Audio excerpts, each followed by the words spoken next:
Guys, so training for today was basically uh, legs and back.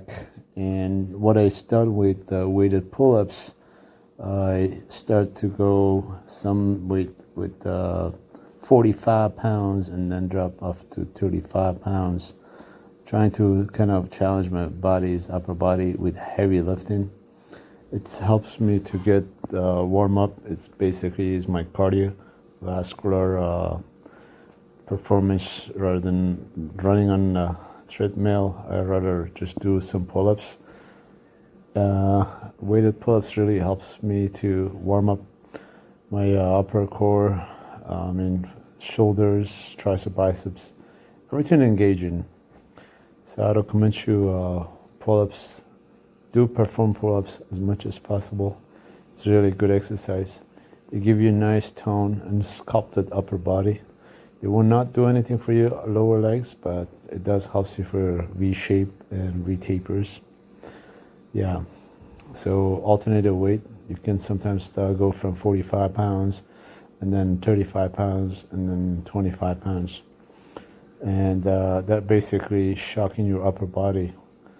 And it's a good challenge because I never use my body weight, because when I use my body weight I get weaker. So this is a good tricky way to shock your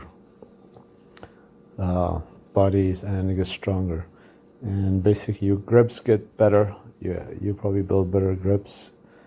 And if you realize, when I drop the weight I basically fly easily. Like, my body weight is nothing on my hands. I can go up to 20-25 reps, but I try to sometimes control as the way I go up to get more engagement. Yeah, if you can pause your upper body at the top close to the bar on way down, you get very strong.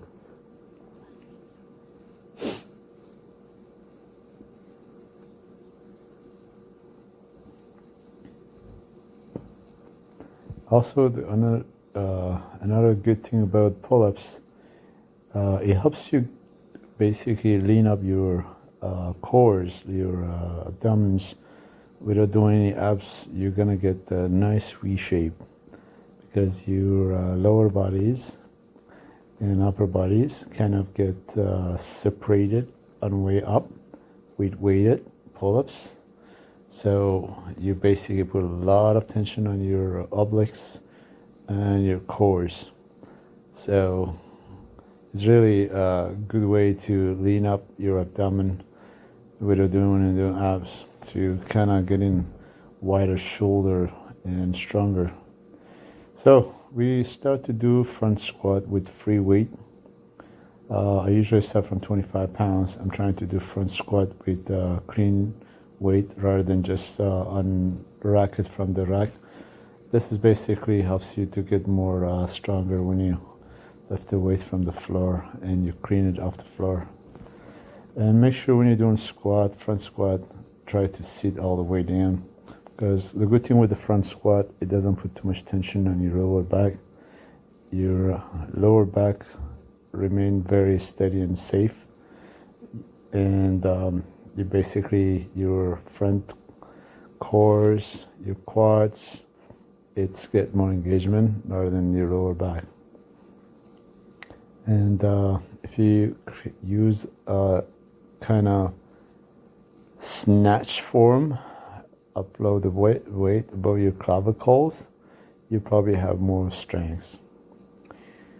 Me and my buddy Sam's, we practice mostly together. It's good to have a partner at the gym. He's very strong, and he's trying to build up the same front squat quads tension.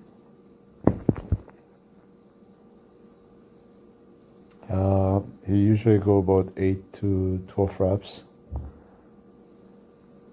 As you realize, his form is good. He hold the bar above the clavicles and keep the chest straight up. As I do more heavier, I feel more challenging, but again, I try to keep my back straight as I clean the weight from the floor. I'm not a weightlifter, but I'm trying to learn more. So I recommend you practice cleaning. If you can't do clean and jerk, you really get stronger core, you get stronger physics. It's very athletic.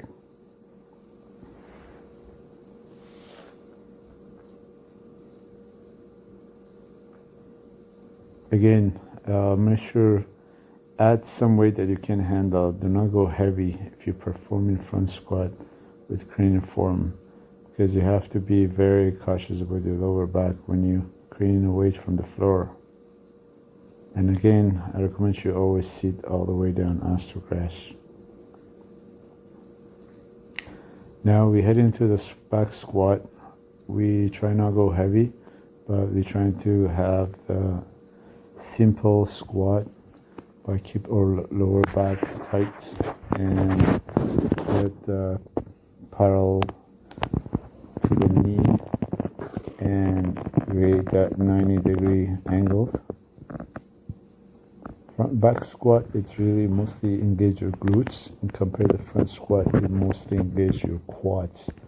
So I recommend you perform both. It's really helpful.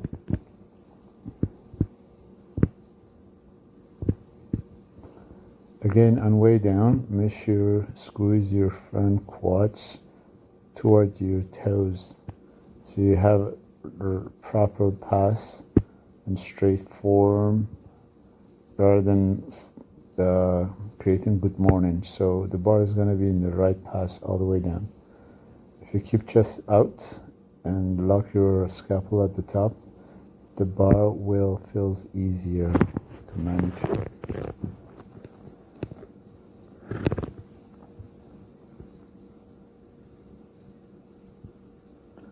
We're trying to add up more weight, so we're trying to go a little bit heavier. So the goal here about 4 to 5 sets of squats, back squats, and 4 or 5 sets of front squats. Legs are big muscles, so you make sure train them hard, especially your hamstring won't easily build up. You need a heavy load, and the quad as well.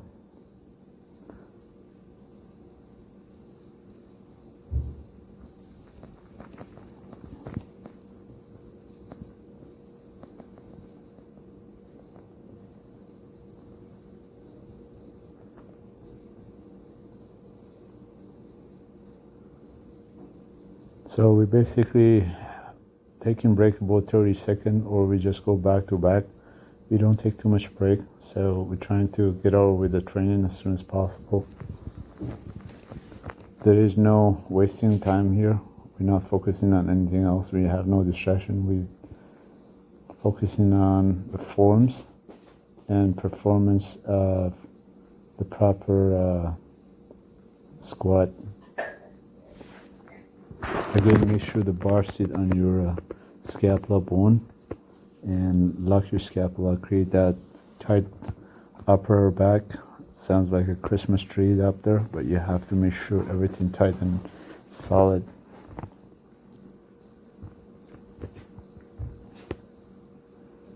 As the weight gets heavier, I'm trying to put the pressure on my heels. Make sure keep your heels locked on the floor. I start wearing a flat shoes. Flat shoes is better. If the shoes has heels, you're probably gonna move forward, so use a flat shoes. And if you can afford, buy squat shoes. Now we start to focusing on stiff legs, because we're trying to build some hamstring. So basically we're not trying to perform deadlift here, we're just doing hamstring for the glutes and hamstring. Keep your chest up, shoulders back, and back completely straight and locked. Again, you don't need to go heavy. Go some weight that you can manage, at least 8 to 10 or 12 reps.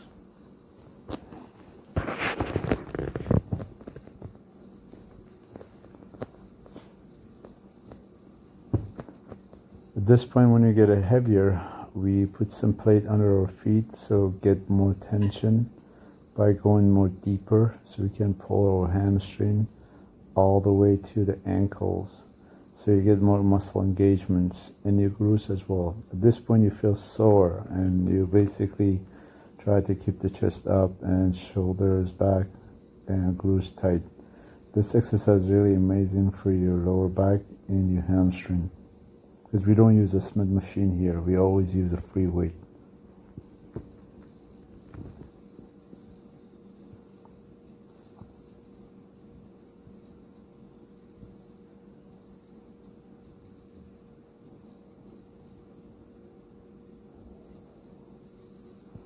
If you're interested to build a bigger butts, glutes, especially for female ladies, this is the way you have to go. Again, you have to be robotic. Chest up, shoulders lock, and think you're bending the bar as you're lifting weight off the floor.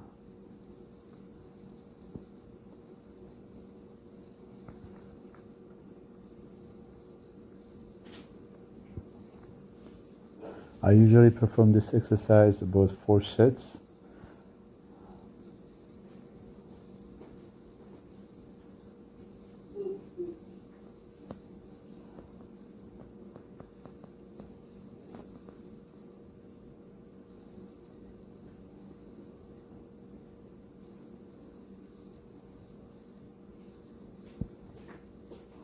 At this point you really feel exhausted, because after doing front squat, back squat, and pull-ups, you have no more energy left. But again, you have to perform it. Now we're heading toward our back. So after finishing legs, now we start to do barbell row. Barbell row is very efficient for your lower back and your back. Make sure you grab the bar as a pronate grips, and shrugs your shoulders down and pull the bar toward your belly buttons or umbilical core. Again, try not to swing as the weight gets heavier. At this point we're really exhausted, but we continue to finish the workout with back.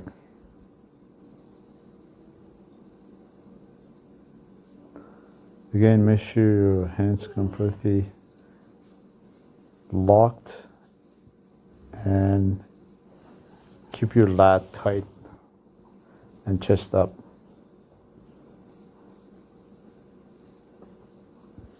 It's an amazing workout. Give you a nice re-taper at the back. Also helps you bicep build. It works a lot of bicep at this point, because try not to engage your bicep, but your biceps still engaged. As you go heavier, you have more challenge, but again, make sure you keep your back straight. And make sure feel the air in your belly and tight your core.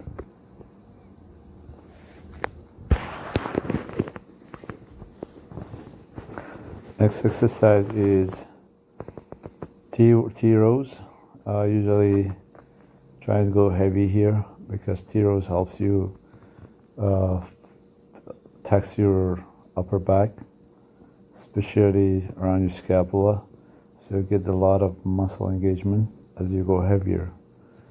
If you can go about 300 pounds plus, it really works good. Make sure again touch your back and bring the weight toward your belly button.